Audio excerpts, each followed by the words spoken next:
Hello, beautiful people. Welcome back to the Sports Ball Talk Show. It's been a while. We're back. It's been a minute. It's been a minute. I'm not going to drag this out too long, but life has been happening, changing jobs, moving across the country for the both of us. So things happen, but we're back. We're going to be back at least once a week, especially now that the football season's getting started up. I mean, I can't wait, dude. Football's just a month away. Lots of stuff to talk about. So we'll have good content, throughout. The time that we took off was the best time of year to do it, just because there wasn't much happening besides like off-season signings, minor injuries, some drama that we'll get into. But we're not going to cover everything we've missed because we missed free agency, unfortunately. For the most part, yeah. Yeah, and the draft, stuff like that. I know you guys wanted the content. We just... Yeah. Life. Yeah, so we're not going to recap all that because that was hundreds of signings. But we'll get into some recent news in the past couple of weeks, any injuries, signings, stuff like that. So some I'm just going to rattle through. Some will be a discussion, but you'll kind of get a feel as we go on. But for starters, I want to mention that the Raiders signed Marcus Peters to a one-year deal, cornerback. I don't really think it matters too much. I think the Raiders kind of solidified themselves as number 4 in the division. They have lots of talent, They but need all the help they can get now with the whole Josh Jacobs issue. Well, we'll get into that later. We're going to talk about the running back situation, but think about how good their team was on paper last year, and they still didn't do shit with it. They have a crazy good defensive line with guys like Max Crosby, Chandler Jones. They have Devontae Adams, arguably the best receiver in the league. You have Derek Carr, who's not a top 10 quarterback, but he's top 15. He's right there. He's not any better or worse than Jimmy G. Probably a little better, but Hunter Renfrow, too, is a solid slot receiver. Yeah. The year prior, he was... Josh Jacobs, who was the number 1 RB last year in yards from scrimmage, and I think touchdowns, too. Very impressive. And they still didn't do anything with it. So I don't think that this year signing guys like Marcus Peters is really going to help, especially since the Chiefs and Chargers are going to be good. I think the Broncos are going to have a little bit of a pop this year. Yeah, I feel like they're going to step up. I mean, you can only go up from what the Broncos were last year. They were just... Ew. Yeah, I mean, that's true. We'll get into that because one thing we're going to do for the next couple of weeks is give our analysis of an individual division every week from now until when the season starts. This week, we're going to do the AFC North later. But we'll talk about the AFC West, which is going to be one of the best ones, I think, to talk about because there's a lot of debate between some of the teams there. But Jimmy Graham got signed by the Saints. Jimmy Graham is one of those all-time great tight ends. I don't know how much he has left in the tank, but we'll see. I mean, I'm excited. If Jimmy Graham is signing, it's because he's going to pull off some nasty moves this season. I can only imagine. He's going to have to be like a red zone only, like third and long kind of guy. They're not going to play him every down. They can't. He's too old, but he's really good. So, I mean, I ain't going to hate on it. I don't think the Saints are winning the division, but I hope they don't. But I think Jimmy Graham definitely helps their team become a little bit better. Trevon Diggs on the Cowboys got extended a 5-year, $97 million extension. I think that's fair. I'm not a Cowboys fan, obviously, because I'm not stupid. But Trevon Diggs is good. I mean, there's been the debate about, is he good or not because he has a lot of interceptions, but he also allows a lot of yards. At the end of the day, the yards that he's giving up, he's making back by intercepting the play and canceling a whole drive. Right, and then giving the Cowboys opportunity to score. Exactly. And now the Cowboys offense, they signed Brandon Cooks as well. Yeah, that's a more minor signing because it's nothing against Brandon Cooks, but he's a stud. He's always been there, just as a guy, but he's never really that great. But he needs a quarterback. He's got Dak. He does. Yeah. Dak said that he's going to cut down on interceptions this year. I don't know if you saw that. I think Dak's going to be. He's one of my fantasy targets, late round. Because that's going to be a very high passing offense with CeeDee Lamb, who's top 10 receiver, Brandon Cooks, who skill wise is top 20 probably, and then you got Tony Pollard, who obviously is a running back but very good catching, just slants on the side or something. Yeah, exactly. So they'll be good there. The Giants extended Andrew Thomas, left tackle. Good move. The O-line is what you need to have the Giants' offense be successful with the run-heavy offense with Saquon and Daniel Jones. 5-year deal, $117.5 million. That's a lot of money, but, left tackle's arguably the most important offensive line position, maybe center, but, I mean, that's where the edge rushers are coming, so I think it's well-deserved and money well spent for the Giants. The Bears extended tight end Cole Kmet, 4-year deal, $50 million extension. I think that's fair. I mean, tight ends don't really get paid that much until recently with guys like George Kittle signing their massive contracts. Right. Cole Kmet was a stud last year. I think he's one of those guys that because he's on the Bears, he kind of gets forgotten about, which is fair, especially with Justin Fields being a not-so-good passer this past season. Hopefully he'll step it up this year just for Bears fans. I feel bad for you. I think he might. I think, and either way, Cole Kmet was, there was Cole Kmet was the target. He had multiple. He did better than Darnell Mooney, Equinemius St. Brown, and Claypool. He had multiple 30-point fantasy Oh, yeah. games. So I mean, yeah, I think that's well spent. Especially he's younger and he's a big guy. I mean, he'll be good. Unfortunate news for the Dolphins. They lost Jalen Ramsey. One of the biggest offseason signings was Jalen Ramsey going to the Dolphins because the combination of him and Xavier Howard is one of the most disgusting we've ever seen in a cornerback duo in the league. He's expected to miss the first 6 to 8 weeks, so... I just got an update on that, actually.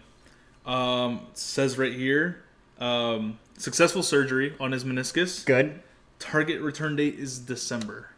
Ooh, so that's a little bit later than people were expecting. Yes, that's a lot later than we were expecting.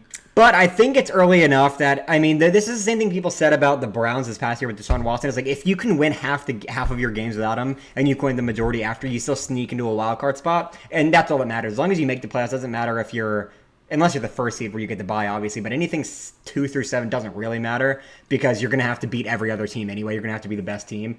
And they're not going to be the number 1 seed anyway, I don't think. Even being a Dolphins fan, I think Gianna Mitzer's probably not going to be the number 1 seed in the AFC. Yeah, I would not admit that. Yeah, so, okay.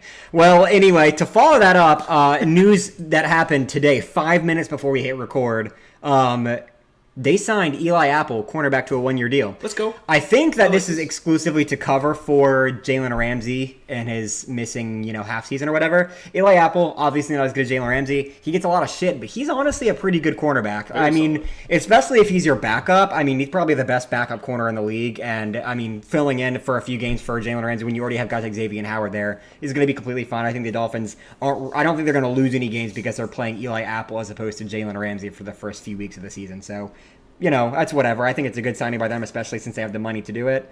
Hopefully they sign Dalvin Cook here soon. That's what people have been rumoring. That. Hey, as a Dolphins fan, hey, everyone running the organization over there, sign Cook. Just sign Dalvin Cook. I know you guys like the other running backs. I do too. Just sign Dalvin Cook. Yeah, they might as well not because Dalvin Cook sucks. Well, wasn't Dalvin Cook over at the Jets facility?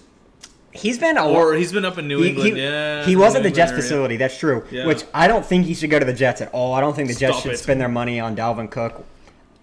I don't know, because it's one of those teams where they have a lot of running backs that could be good or could not be. Michael Carter and Breece Hall. Zonovan Knight had a couple good weeks last year. That's just one of those teams where it's like Dalvin Cook, because he's getting older, is a risk.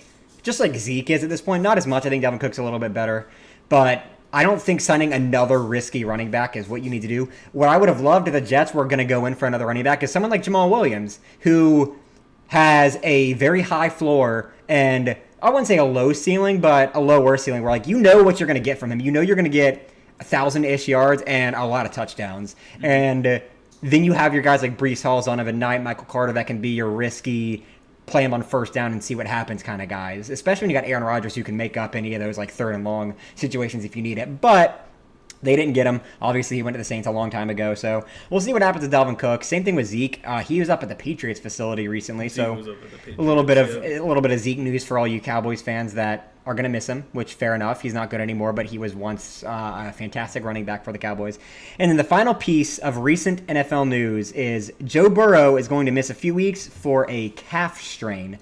I'm assuming this means he's going to be back for the season because there's enough time between now and then, and even if he's not, he might miss one game just to make sure he's well rested. I mean, it's not anything that's going to affect the Bengals' record probably at the end of the year. Maybe missing a week or two. I mean, it's whatever. The Bengals are a good enough team that they'll make the playoffs anyway unless some major injury or something else happens. But, of course, when a major quarterback like that goes down, you can't not talk about it. So going into our divisional debate, we will talk about the AFC North. So Bills, Dolphins, Jets, and Patriots. This is going to be arguably the most competitive of the division this year. Maybe second to the NFC South for the opposite reason. These might be 4 of the best teams in football instead of 4 of the worst. But either way, competitive, all right? Yeah. Whether they're 4 good or 4 bad teams, they're all very similar skill level. So it'll be a competitive division. What do you think is going to happen? All right. Bills are busting. Mm-hmm. Patriots are busting. Patriots are busting. Okay, that's interesting. Jets sneak in second. Dolphins first. Of course. Yeah, you're going to say I'm always going to say the Dolphins first. I got to stick with my team, man. What roughly do you think the win count's going to be for each team? Oh. Dolphins, how many think wins they're getting? 12, 13? It's going to be low. Because that division is so competitive. I think each team is going to win one and lose one against the opposite. Yeah. Okay, so it'll be 3-3 divisionally. 3-3 divisionally. Okay. just because that division is just it's so competitive. Yeah, stacked, I mean, so competitive, and very defensive this year. That's fair for these divisions like this. But even then, like, what do you think outside of that? Outside of that, I mean, Dolphins 11 wins. So you think they get 11 wins total and win the division? Yeah, 11 wins and win and then Jets, you think squeak into the playoffs? What do you think? 10 wins for them then? 10 wins. You know what? Dolphins maybe 12. Okay, yeah, that's fair. Jets 10, 11. What about Bills? This is going to be a hot take right here. How many wins do you think the Bills are getting this year? Bills are going to be under 500 this year. Ooh, that is nasty. Under 500 this year. This, just to clarify for anyone who's going to get mad, you're saying this assuming there's no major injuries. Like assuming there's no major injuries. Yeah. Like, you think the Bills at their 100% are going to get like 7-8 wins? Yes. Okay, what about the Patriots? I mean, I feel like the Bills are going to be very unlucky this year, one way or another. I mean, hey, I ain't gonna argue. I'm not high on the Bills this year either. What do you think about the Patriots? How many? You think they're going to be better or worse than the Bills, or about the same? I mean, about the same. I mean, so Belichick will probably sneak in that wild card 7th spot out of some sort of miracle, just because. But the AFC is so stacked this year. That's the problem. That's the issue. Any one of these teams in most other divisions would just win it outright, including the Patriots, easy. who are probably arguably the worst. Because they have guys like Matt Judon on that defensive line that are just disgusting. Mm-hmm. They have Mac Jones, who's been fantastic under Belichick's tenure, and he was injured for a few games this past season, although Bailey Zappi held his own, but I still think Mac Attack is way better. They've beefed up that receiver core with Juju Smith-Schuster, who's not a top 10 receiver or anything, but he's a very solid guy, especially with their scheme of run first with guys like Ramondre Stevenson, who once again, underrated top guy. Oh, yeah. That's the thing with the teams like the Patriots. They have a lot of really good players, but you don't really talk about them too much. Like, you're not going to talk about Ramondre Stevenson as like a top 10 running back, but he's probably on the low end of top 10, at least top 15. I mean, he played fantastically last season, especially now that I think Damian Harris isn't there anymore, so he's going to have a larger target share. Yeah, he's definitely going to have the lion's share of touches on that offense. Yeah, which is going to be fantastic for him. And then, like I said, Juju, you have him there. They also signed, who else did they? Mike Gesicki. They signed a receiver too. Who was it? It was some Devontae Parker? Is it Jacoby Myers? No, Jacoby Myers is over at the Raiders, I believe. Maybe I know they have Parker. Tyquan Thornton, I believe his name is. Maybe, yeah. Either way, they have a decent enough receiving core that, like, with that run game, that run first offense, they'll be fine for passing, 200 and 250 yards a game, especially in cold weather. I mean, that's one thing that they just always have the home field advantage of being used to playing in that. So I think the Patriots will do fine. I think they'll probably end up with around 8 or 9 wins. And if they were in any other division, they would have 11 or 12. I think they'd probably miss the playoffs, unfortunately, just because of the competitiveness of that division. I think the Bills are going to be neck and neck with the Jets and Dolphins for winner and wild card spot. I think that all 3 teams are going to get somewhere between 9 and 11 wins, and 2 are going to make the playoffs, obviously the division winner, and then 1 wild card spot, maybe, and then the other one barely misses it by a tiebreaker. I don't know which one of those it's going to be, because I think the Jets have a lot to lose with as much as they've done this offseason. They also renegotiated Rodgers' contract to give him $37 million less dollars. So they have a lot more money to spend on other things, which is really good. They have an incredible young defense with guys like Sauce Gardner and Quentin Johnson on the defensive line. They've got a slew of good receivers that they've signed. Alan Lazard, which I think Alan Lazard's a really good receiver. He's a solid receiver, very solid receiver. Especially when he's with the number one guy. You got rapport with. You got Garrett Wilson there too. Wilson. Yeah, they're going to be disgusting. And then that run game of like 3 starting level running backs that, depending on how that shakes out, are going to be fine. So I think the Jets have everything to lose this season. And then the Dolphins are kind of the same way. They've made a lot of offseason signings. Last year when Tua played, he was a top 3 quarterback. That's undisputable. Look at his stats. He was up there with the likes of Mahomes and Burrow as top 3 whenever he was playing healthy. As soon as that concussion hit, it dropped off to where he was about a top 15 quarterback. Then the second one hit, and he dropped off to probably bottom 10. Yeah. But that's just what happens when you get injured. So assuming Tua is healthy and he can stay healthy, which is the biggest question, because his injuries weren't like, okay, one-off injuries, people get hurt, that happens, it's random. He got hurt multiple times throughout that season because of, I would say, risky play calling and risky offensive line. Yes. Which I'm assuming they're going to put a lot into that this year just because of all the I think they picked it up. And obviously the Dolphins have probably a top 8 roster on paper in the league with best cornerback duo, a decent defensive line. You got Tua, who's great, Tyreek Hill and Jalen Waddle, who are both top 10 receivers in my opinion. We just signed Chosen Anderson. Yeah. Robbie Anderson, who's whatever. He's a decent enough receiver. Like, he'll be a very good wide receiver 3 slot guy.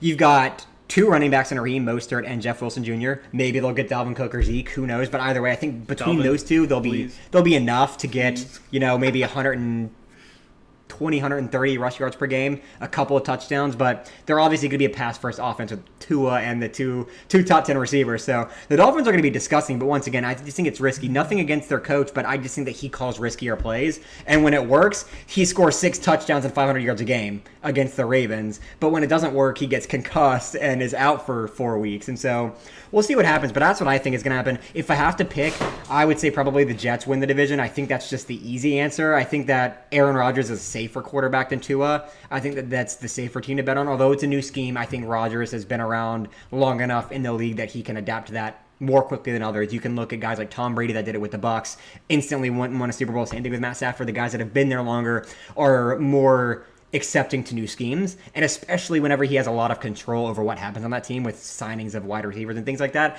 I think they're going to give him a lot of the control on the offense, and clearly he knows what he's doing. 4-time MVP, 1-time Super Bowl winner, one of the greatest quarterbacks of all time, and Aaron Rodgers, obviously. Let me push back just a smidge. Go for it. All right, Mike McDaniel's a genius. All right, the way he utilized Tua and that offense, and the 2 fastest players in the NFL, in Jalen Waddle and Tyreek Hill. I'm sorry, the Dolphins are gonna make mincemeat out of most defenses just because of that scheme. No, I agree, but I don't. Kyle Shanahan scheme of things. I don't think that's anything to do with Mike McDaniel's. Yeah, it does. How? It's like you said, 2 top 10 receivers, probably the 2 fastest receivers in the league. Yeah, it's hard not to succeed with that. Well, right. But either one of them can burn anyone. Is important. Oh, yeah. If you ran, if assuming they would never get tired, which obviously isn't the case, but you're also not going to do this every play, you could just have Jalen Waddle and Tyreek Hill run go routes on opposite sides of the field every single play, and they would always be open because you can't double the other one without leaving the other one wide open. That's what happens when you have 2 top 10 receivers.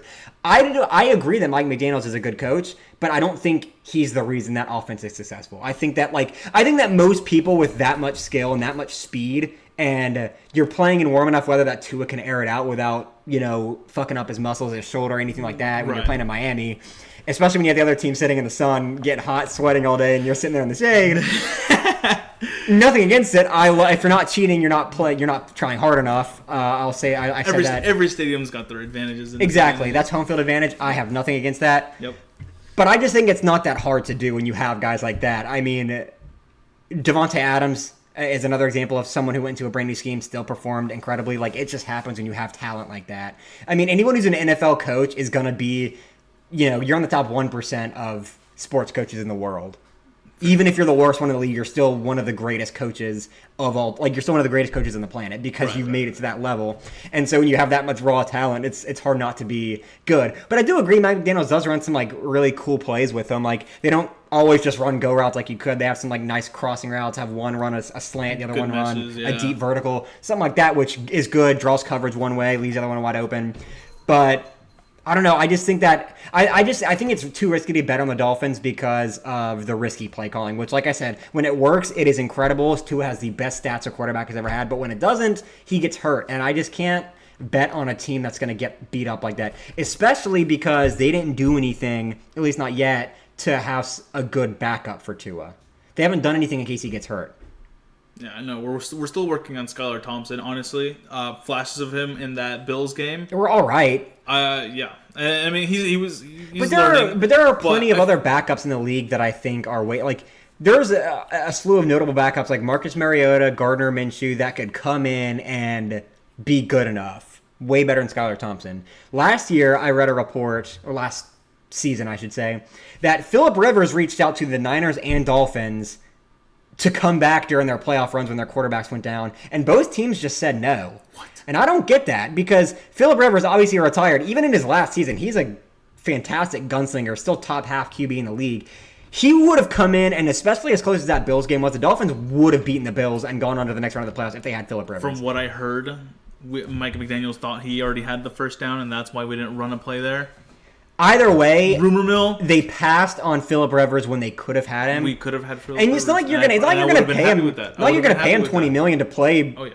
Minimum 1 game, maximum 3 games. Like, they could have had him. Same thing with the Niners, although the Niners are a little bit different, but they still should have because the Niners front office looked at their depth chart, saw Josh Johnson was their QB2, and said, yeah, we're good on you, Phillip Rivers. And then the Dolphins did the same thing with Skylar Thompson, which, once again, Skylar Thompson, nothing against him. He's a decent backup, but Phillip Rivers would have been a lot better. And there's a couple other QBs that I didn't mention. Like, obviously, Mariota and Minshew are just too fresh on my mind for backups, but they're signed at this point, but they could have signed him. Marcus Mariota played fine last season. He made a lot of mistakes, but generally throughout a game, he played very well. He just choked at the end. And that happens when you're on a bad team and you lose games because of that. But on a team like the Dolphins, who, if you had him playing well, you would have taken a 2-3 score lead. So if he makes some bad plays in the last minute, you're still going to win the game. Right. And so I think they should have done something like that to get a better backup. I'm assuming Skylar Thompson is developing this offseason. Most people do. But I don't know. I just think it's too risky to bet on them for the number one spot. You know who we picked up? Mike White. From the Jets. Mike White's not a good quarterback. You take that back right now? Show me more than one game per season that he plays well, and I will agree with you. For the last couple of years, he comes in when Zach Wilson shits the bed. He has one incredible game because guess what? When you're expecting to play against one guy and you play against someone else, you don't know what to do about it. And so he plays his good game because the defense didn't expect it, and then he sucks. Oh, he's like a 40% completion rating, 0 touchdowns to like 4 interceptions and 100 yards completing. Like, he's not good. He's fine, I guess, as a backup because he'll have that one game when Tua gets hurt that he'll play fine. But then what do you do after that? Then the Mike White magic is gone after that one half game that he's going to play. It's Mike White is a break glass in case of emergency type of situation. But they could have just gotten a better guy like Gardner Minshew or Marcus Mariota. Like, get Matt Ryan, dude. Minshew's too comfortable up in Philly, man. Or is he still, where is he? He's in the Colts now, right? Yeah. Yeah. Which is fun. Okay, go get Matt Ryan. All right, hear me out. No, Matt Ryan, don't want he is eons better than fucking Skylar Thompson and Mike White. Matt Ryan. Youth over experience on this one. Why? Why would you want youth over experience in a playoff run when your quarterback is hurt? I'd rather. Why would you not want someone who's been to a Super Bowl before and made several deep playoff runs? Because someone who's been to multiple NFC Championship games over fucking Skylar Thompson who throws 4 picks a game. Here's the thing. 40% completion rating. Here's the thing. He kept that game, even if he did throw 4 picks, he kept that game within 1 score. Yeah, and they could have won it by 1 score or 3 scores. There was an issue where they didn't spike the ball and they didn't do anything. Matt Ryan lost the biggest lead he's ever had in his life. That's because the Colts coaching staff was fucking stupid.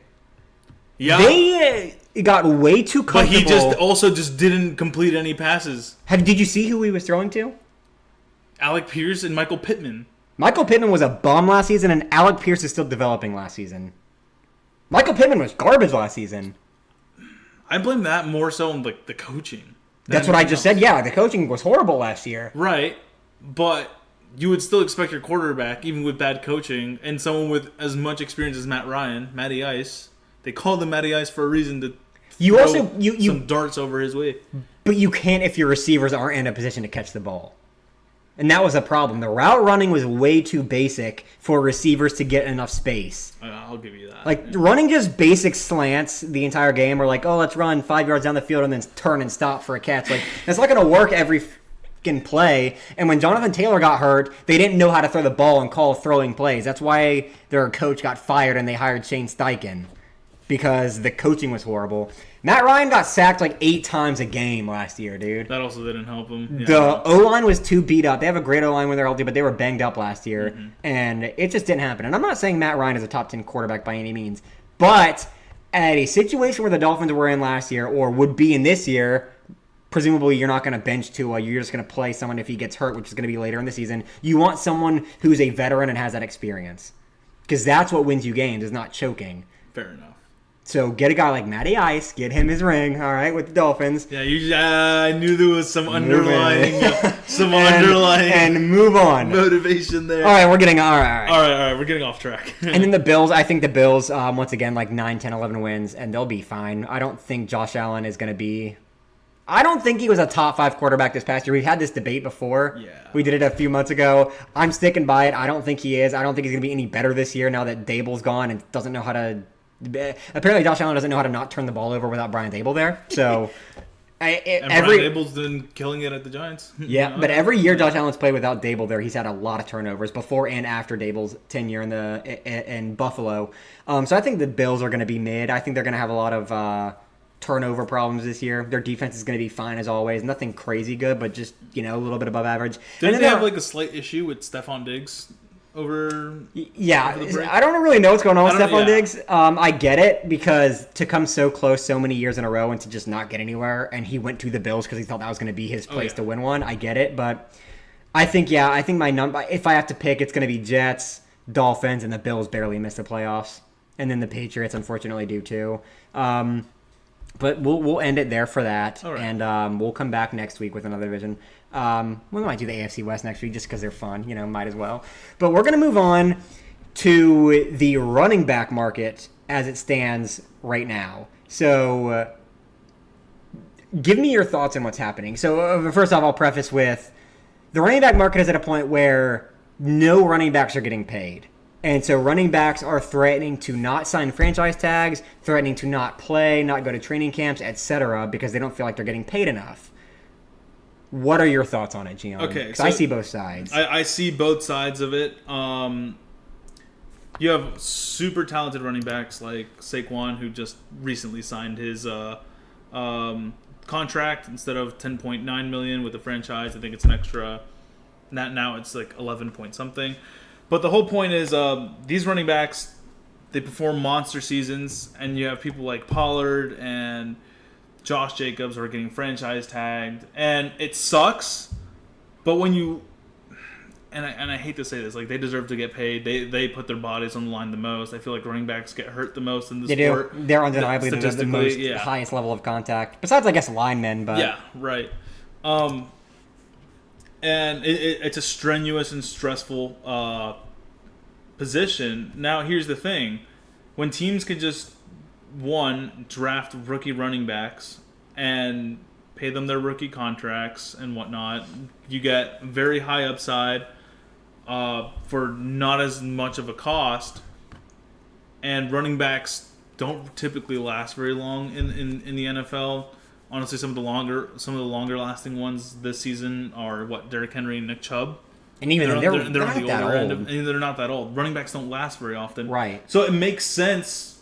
And here's another aspect of things: when running backs did have monster contracts, like David Johnson back in the day, or Zeke, for example, monster contracts. We expect the absolute most out of them the following season. They don't perform as well. No. Then they get injured, and then a team is stuck with a $20 million cap hit and no one to play for. Massive cap hit. Yeah. No one to play for them. And like from a team's perspective, it's better for them to and we're seeing this a lot now in the NFL. Teams are filling up their backfields with multiple running backs. Yeah, they're running back by committee. Yeah, committees just so that they always have somebody there, not one franchise running back. But the other thing is like with that, and I think that running back by committee is better for the team anyway.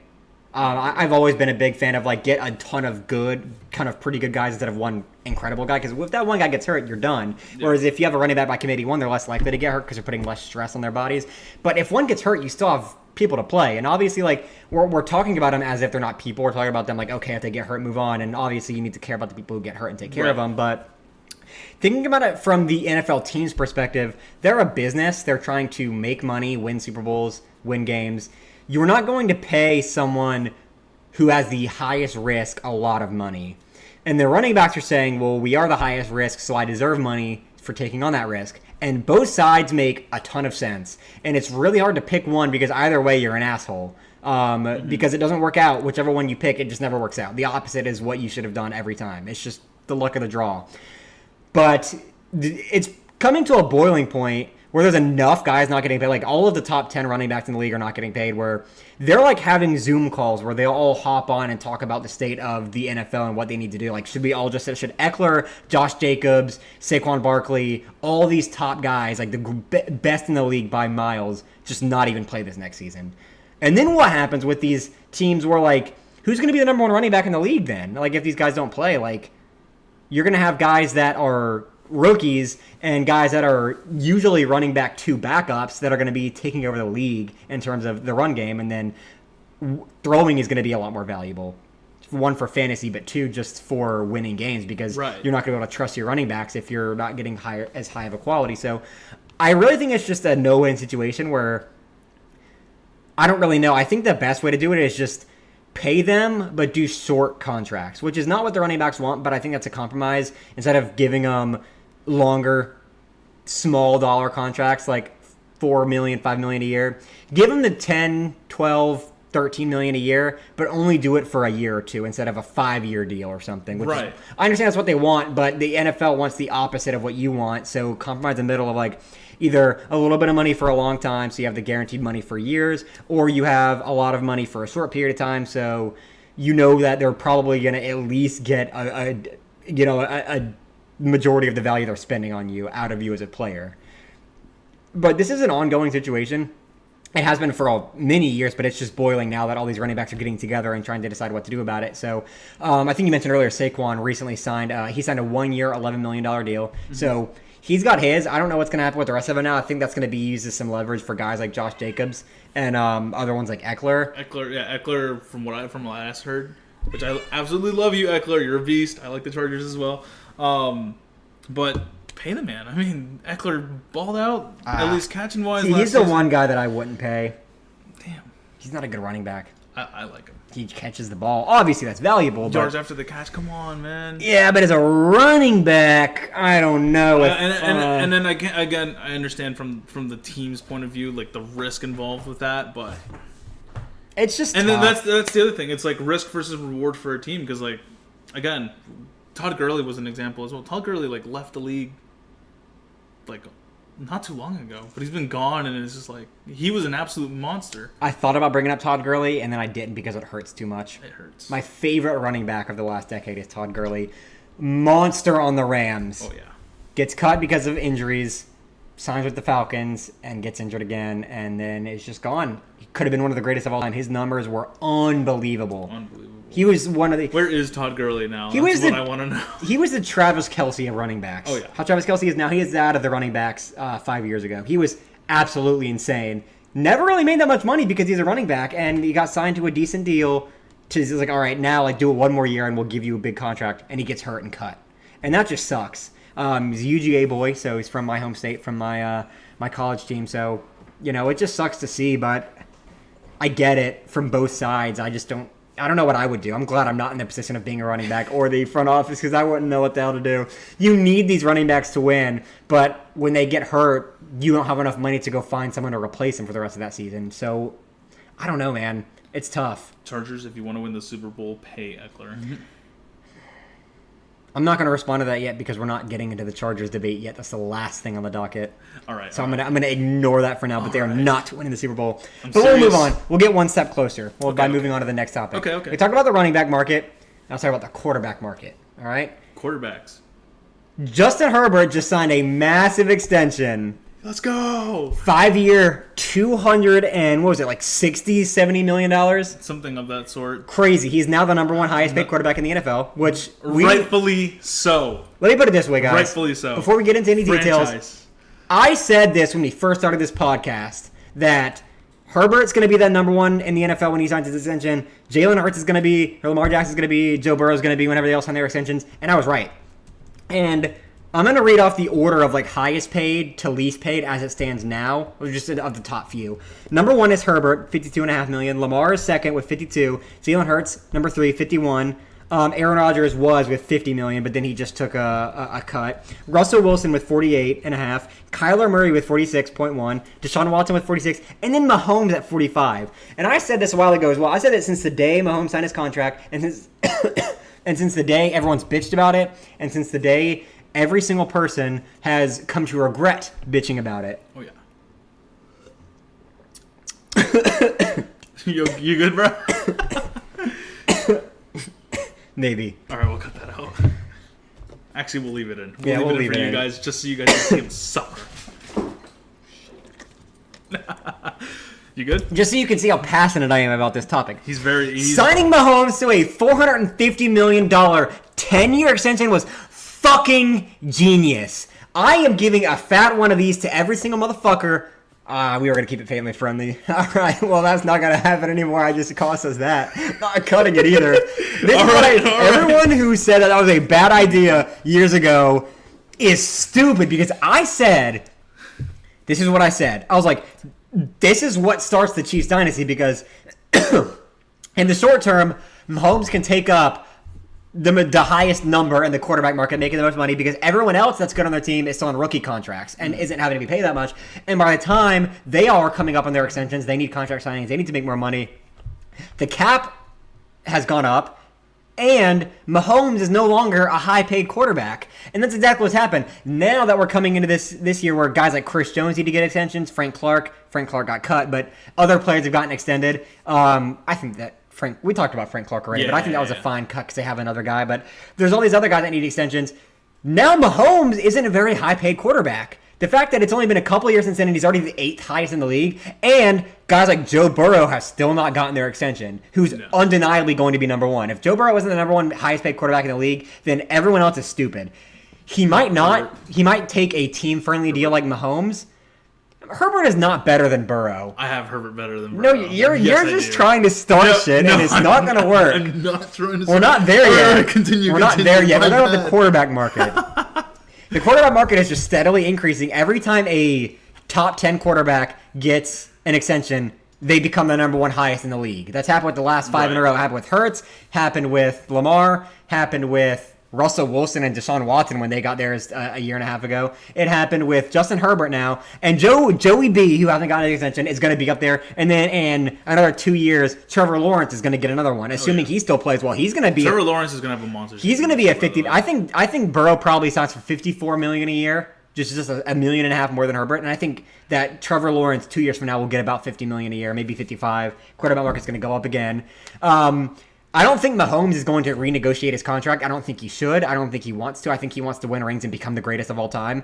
Because here's the thing. He's knocking on the door right now. He already is second greatest of all time. He's the second most accomplished quarterback of all time, and he is not even 30. He's not even halfway through his tenure as a quarterback. He's maybe a third of the way through Mahomes is going to be. Yeah. We've had that discussion before. I'm glad we got to see it in our lifetime. Me too, man. I'm so glad we get to see this decade's and the next decades and the next decade after that's Tom Brady. I'm glad I'm youth for this. Yes. Young adult. It's great. And I was thinking about this the other day with quarterbacks taking a team-friendly deal. Because there's the mindset of like, okay, I want to win rings versus I want to make money. I get both. I think you should be in it to win rings. But of course, I understand the wanting to make money if you're good. The Joker, notorious saying, if you're good at something, never do it for free. You should get paid versus the amount of value you provide. But the reason it is smart to take a team-friendly deal financially, because I'm not going to argue that it's better for your career, because obviously it is, you'll win more. Mm-hmm. But the one thing that people argue is that you make less money. That's not the case, because if you take the deal that Mahomes has where you're not the highest paid quarterback in the league, but you win more Super Bowls and you become a more famous player, you have all the side hustles and deals. Exactly. You make so much more money. Making mad guap. You make so much more money with all the partnerships. I can't even rattle off all the things Mahomes has done, but he's done. I see every NFL commercial I see, like Bose, the headphone speakers, did on several drinks, electronic products. State Farm, yeah. Like you get paid. Do you know how expensive State Farm premiums are, dude? They have to pay Mahomes, dude. Like the gap between what Mahomes is making and Justin Herbert is making, Mahomes is making up plus some and all the brand deals he's doing. So you're still making more money in net, but you can't do that if you're not winning Super Bowls and becoming the best player in the NFL. If Justin Herbert had taken a $40 million a year deal, which, whatever, he wanted the money, I get it. Yeah, but if he had taken $45 million and he goes and wins the Super Bowl this year, then he makes an extra $100 million a year doing partnerships, and he makes that money anyway. So this is why I've always been a fan of team-friendly deals as a quarterback. Another thing about this. I know you like this. But like you said earlier, it leaves room for the team to invest in other players. Other parts, that's exactly. And keep the team healthy. Exactly. Because what a lot of teams are dealing with, one of the examples are the Bengals. You're losing your defense. Yeah, they did. They lost a lot of defensive players this year. And that's why I think that we'll get into the AFC North later. We'll I get don't think the Bengals are going to be that hot this year. I think it's Ravens or Steelers. No, Steelers. Browns. Steelers. It's Browns. We'll talk about this later. Next week. It's Browns. We're doing AFC North Browns. next week. But it is Steelers. Browns. But yeah, I think that the team-friendly deal makes more sense because you win more, you have a notorious name, you're looked at by your teammates as a better guy because you're not taking money from them. Like, you look going to the... I mean, I don't think that really probably happens too much where you're getting pissed at someone for making a lot of money. But I'm sure the guys in Mahomes' locker room are like, he is such a good leader and he cares about his team so much that he's willing to take $30 million a year less than he's deserved just so we can also get paid and we can stick around with this championship team. So it builds a camaraderie in the locker room. You get a bigger name. You're going to become one of the greater ones of all time. You're going to have a bigger legacy.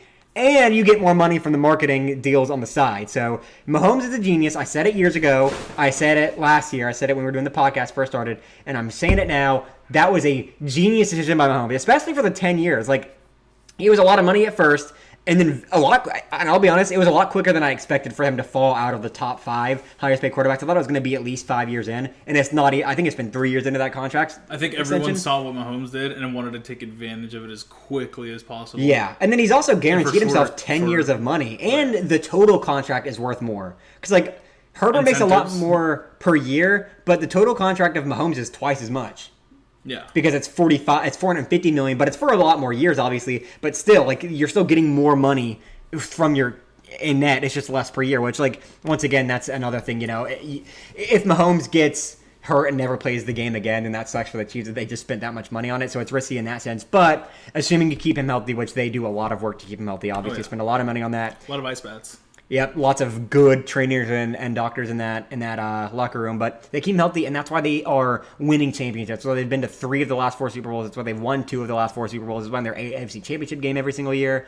It is just nuts how other teams aren't thinking to do the same thing. I really don't get it. I understand wanting to be the highest paid, but I also think you have to understand you're not going to win a Super Bowl, most likely, or at least win more than one if you're doing that, just because the only 2 times where we've really seen dynasties in recent memory. Obviously, there's some in the 80s with like the Steelers and the Niners in the 90s and stuff like that. But recent is Tom Brady always took team-friendly deals, and now the Chiefs with Mahomes taking a team-friendly deal. It's one of the foundations of a dynasty is the quarterback taking a team-friendly deal. Right. So I don't understand why other teams, other quarterbacks don't see that and think maybe I'll do the same. But I digress.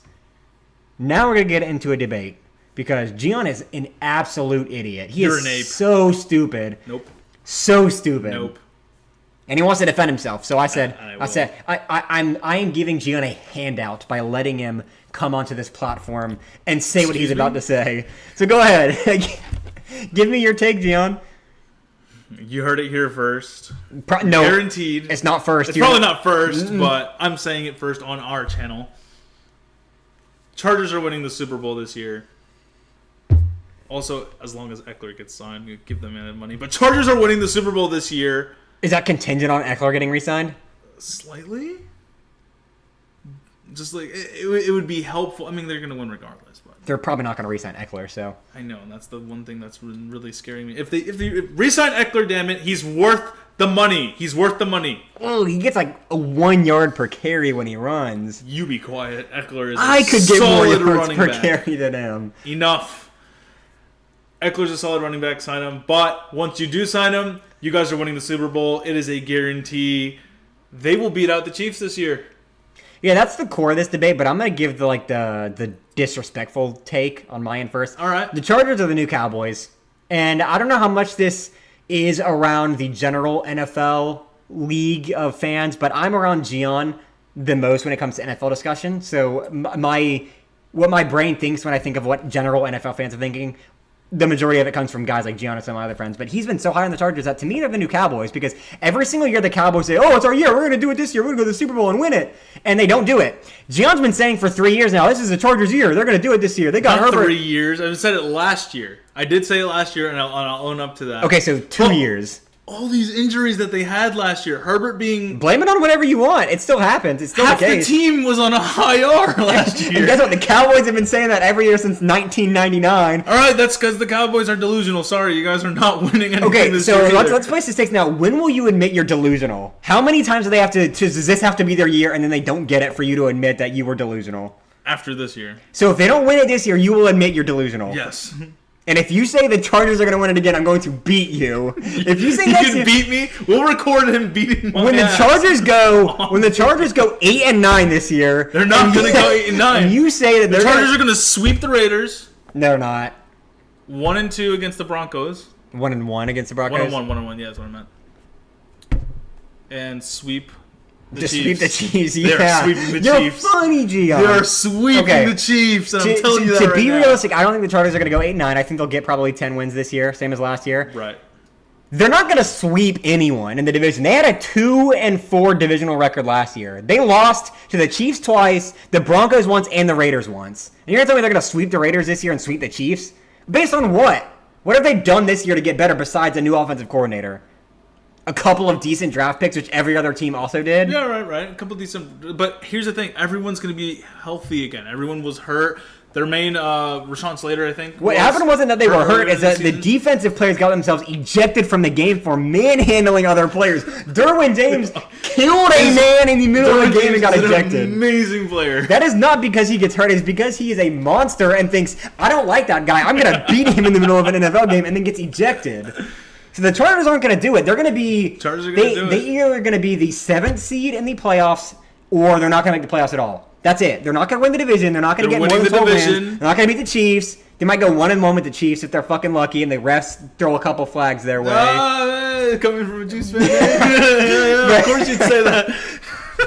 But they're not winning the division. They're not going to go on a playoff run, and they're not winning the... I mean, they are not. Herbert is going to solidify his legacy in stone this year. Yeah, I hope you... Stone's going to be on his finger. What? NFL ring. He's not getting an NFL. You are getting a ring. You are, dude. He is. What do the Chargers have better than the Chiefs? Not coaching staff, not quarterback, not running back, not tight end. Not tight end. I'll give you that one. Not even running back because Eckler's not in there right now. Yeah. You can't assume Eckler's going to play. Eckler, and even if Pacheco's a better pure runner, and McKinnon is on par as a receiving back, and Pacheco's a better running back, and they have the running back by committee, so neither one of them is going to get hurt. The Pacheco-McKinnon duo is one of the best in the league. I think we can both agree with that. Right. But with Kellen Moore now there, it gives Herbert a lot of opportunity to air it out, and that's what Herbert's best at. Airing it out, and then now with signing Quentin Johnson, rookie, he's a solid rookie. Everett is going to be in the mix. You saw how they used Dalton Schultz on the Cowboys. They barely used Gerald Everett at all this last season. Well, I understand that, but Everett's a really solid. What's their upside? 6,000 passing yards? Yes, yeah, that's not happening. I hope so. But the Chiefs aren't regressing in any position from last year. No, you're right. Even though they lost Eric Bieniemy. Oh, and Chargers have a way better defense than the Chiefs, hands down.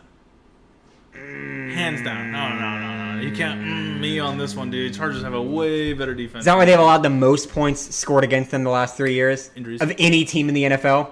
Injuries. Okay, if they've been hurt every year for the last 3 years, what makes you think this year they're all going to be healthy? Everyone. I just have that feeling. Herbert's there. Herbert is not going on. I got a little tingling in my belly. I'm going to tell you right now. And okay, Chargers are winning. If they are, I will say the Chargers defense is a little bit better. A little better. They don't have Chris Jones. Better than anyone on that defensive line of the Chargers. Bosa is way overrated. Nope. He's overrated as hell. He's the reason they lost against the Jaguars. He's a big reason that they lost against the Jaguars. Bosa has a temper problem. He acts like a baby whenever he doesn't get his way, and you can't act like that. Joey. You can't. Listen, I love Joey Bosa as a player. I think he's a great guy. I love your brother Nick too. I love the Bosa brothers. I think they're both incredibly great guys and players. But Bosa cannot control himself if they're not winning the game, which you can't assume you're always going to be winning. You are going to be losing at some point. You have to be able to dig out of that hole, and he cannot control himself when that's happening. He pitches a fit, slams his helmet and breaks it, which, I understand you're in the heat of the game, passion, whatever. But if that's going to cause you to lose games, I'm not going to say you have a good defense if you can't handle being under pressure. Because they're going to be. Even if they're the best team in the NFL, they're going to be under pressure. They're going to be playing in close games. They're going to be playing from behind at certain points. And if you can't handle yourself and keep your composure, guys like Joey Bosa who loses their shit, Derwin James who just shoots a guy in the head in the middle of the NFL field and then gets ejected, there's too many problems with that for me to... Same reason I won't bet on Tua. It's too risky. High risk, high reward, baby. I'm sorry. They're not doing it. So we Chargers are doing it. So we made a bet. that I bet on the Chiefs. He bet on the Chargers just because it's the easiest comparison. I like the Chiefs. He likes the Chargers. Whichever one goes further in the playoffs wins. The loser buys the winner a jersey. That's going to be one of our jersey bets this year. We'll probably do another one. We'll be doing multiple jerseys. Yeah, we'll do another one for like just slate of games every weekend, but that's one of them. So whoever goes further in the playoffs, because, who knows if they both make it. Now, obviously, if one makes it, the other one doesn't, then whoever didn't make it, loses. If they both make it and one of them wins their first game, the other one loses, then whichever one lost their game loses. If one has a first round bye, then they are one ahead because they're already on the next slate. So like this is wild card, divisional, AFC, Super Bowl. So they're one ahead further in the playoffs. If they tie, we're going by the what? Nice demonstration of with the pyramid, the brackets. Yeah. The tiebreaker is just going to be NFL tiebreaker rules, so seeding essentially. So it's going to be the best overall record, then divisional record, then points scored, and yada yada yada. So that's our bet. Gian is confident for some reason. Very confident. He thinks he's going to win this. So I know, I'm easily winning this. Whenever I win, I want a Isaiah Pacheco jersey because he is who the back of my win is going to be on. Is Isaiah Pacheco with Patrick Mahomes, of course, but Pacheco is going to be the spine of that offense this year. So, go ahead and look up some prices for Isaiah Pacheco jerseys. Not happening. If you want to go ahead if anything, I'm going to send you a couple links to like Herbert jerseys, maybe. Well, what you could do is actually just a tip for you. It might be smarter if you go ahead and buy the Pacheco jersey now before he gets super famous, and then it costs more to get one. Go ahead and buy it now in anticipation of you losing, so that way, whenever I do officially win, you don't have to spend an extra $100 on the jersey. That's a tip for you. Is that all you have? I mean, do you have any like legitimate points besides that you just think they're better? I mean, it's not that I think they're better. I know they're better. Okay, well, we'll see. We're gonna update this throughout the season. We'll probably pick like 3 or 4 updates for this specific bet. We're not gonna do it every week, obviously, because they're both gonna have bad weeks and good weeks. But we'll update, after the first 6-7 weeks, and again, one major rule that him and I added. All right, barring any like massive injury, like let's say Mahomes gets, or God forbid.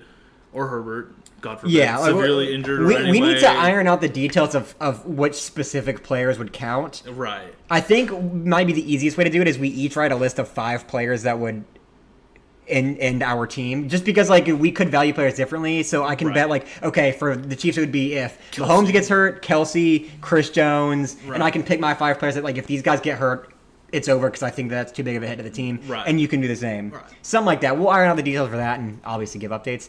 But that's all we have right now. All right. I'm going to win this free jersey from Dion. And then, Not happening. I'm not going to allow it. And then we'll be back next week. It's probably going to go up on a Sunday or Monday. And then next week we'll talk about the AFC North, of course. We're going to get into that debate, which I guess it's going to be a debate. I thought we were on the same page with the Steelers, but I guess we're not. We'll debate all that next week. Anyway, thank you all for watching. And stay frosty, my friends. Stay frosty. Like and subscribe too. Like and subscribe. No? Dislike. All right. Yeah, and you know what? Hate us. We don't need. Better for the YouTube we don't need your content. All right. Now say stay frosty one more time. All right. Stay frosty, guys.